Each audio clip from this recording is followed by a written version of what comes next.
Dear Esther, I have lost track of how long I have been here, and how many visits I have made overall. Certainly the landmarks are now so familiar to me that I have to remind myself to actually see the forms and shapes in front of me. I could stumble blind across these rocks, the edges of these precipices, without fear of missing my step and plummeting down to sea. Besides, I have always considered that if one is to fall, it is critical to keep one's eyes firmly open.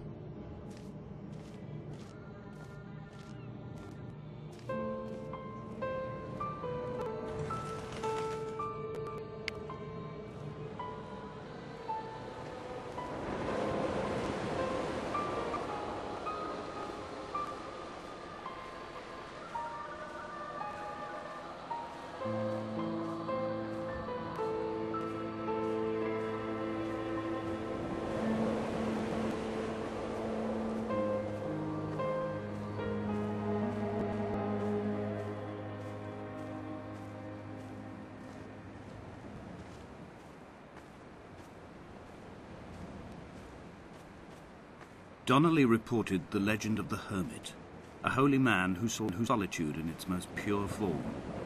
Allegedly, he rode here from the mainland in a boat without a bottom, so all the creatures of the sea could rise at night to converse with him. How disappointed he must have been to their chatter.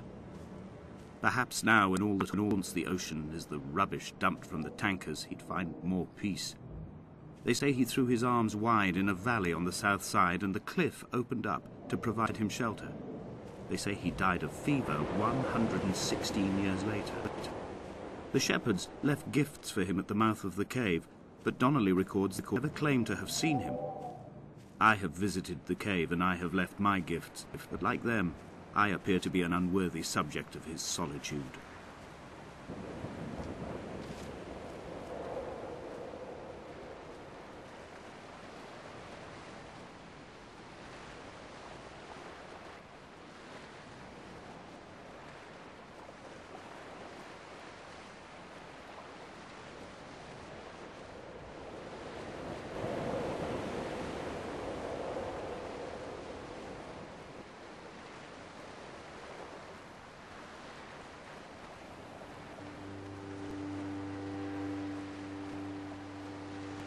When you were born, your mother told me, a hush fell over the delivery room. A great red mark covered the left side of your face. No one knew what to say, so you cried to fill the vacuum. I always admired you for that you cried to fill whatever vacuum you found. I began to manufacture vacuums, just to enable you to deploy your talent. The birthmark faded by the time you were 6, and had gone completely by the time we met, but your fascination with the empty and its cure remained.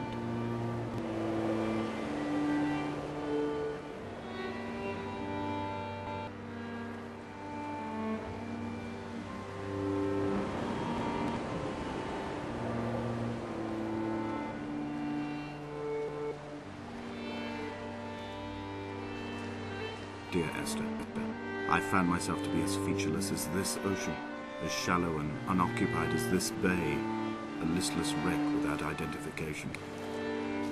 My rocks are these bones, and a careful fence to keep the precipice at bay. Shot through me caves, my forehead a mount. This aerial will transmit into me so. All overexposed, the nervous system, where Donnelly's boots and yours and mine still trample. I will carry a torch for you. I will leave it at the foot of my headstone. You will need it for the tunnels that carry yonder.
reading Donnelly by the weak afternoon sunlight.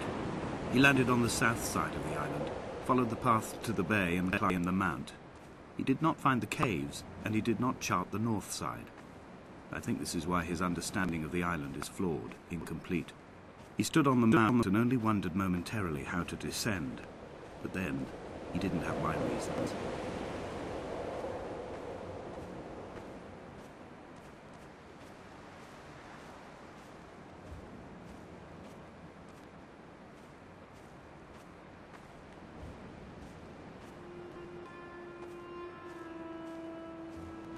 When someone had died or were dying, or was so ill they gave up what little hope they could sacrifice, they cut parallel lines into the cliff, exposing the white chalk beneath. You could see them from the mainland or the fishing boat, and know to send aid or impose a cordon of protection, and wait a generation until whatever pestilence stalked the cliff paths died along with its hosts. My lines are just for this: to keep any would-be rescuers at bay. The infection is not simply of the flesh.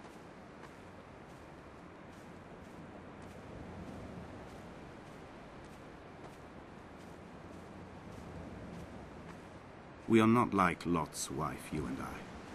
We feel no particular need to turn back. There's nothing to be seen if we did.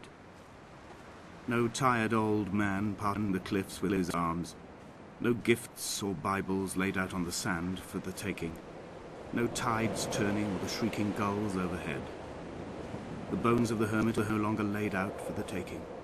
I have stolen them away to the guts of this island, where the passages all run to black, and where we can light each other's faces by their strange luminescence.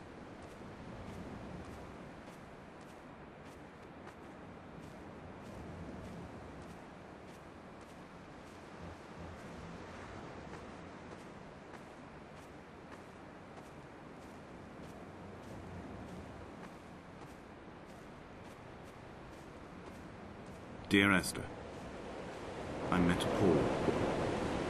I made my own little pilgrimage.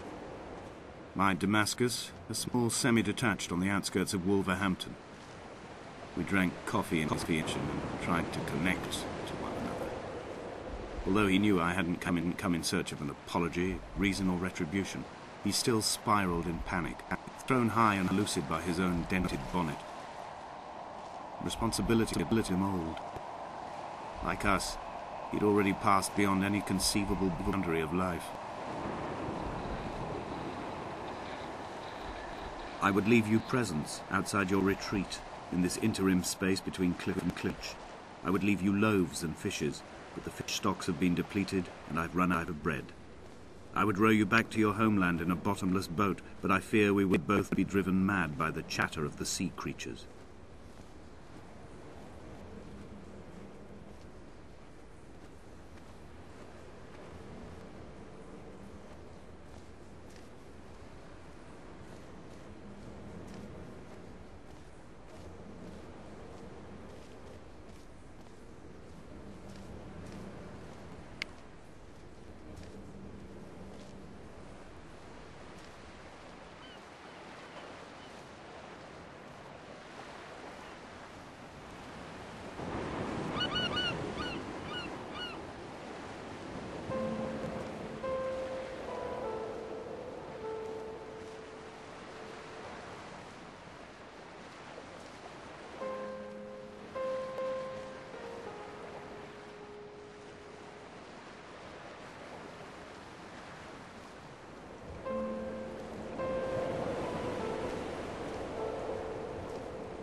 The vegetation here fossilized from the roots up. To think they once grazed animals here, the remnants of occupation being evidence to that. It is all sick to death. The water is too polluted for the fish. The sky is too thin birds, and the soil is cut with the bones of hermits and shepherds. I've heard it said that human ashes make great fertilizer, that we could sow a forest from all that is left of your hips and ribcage, with enough left over to thicken the air and repopulate the bay.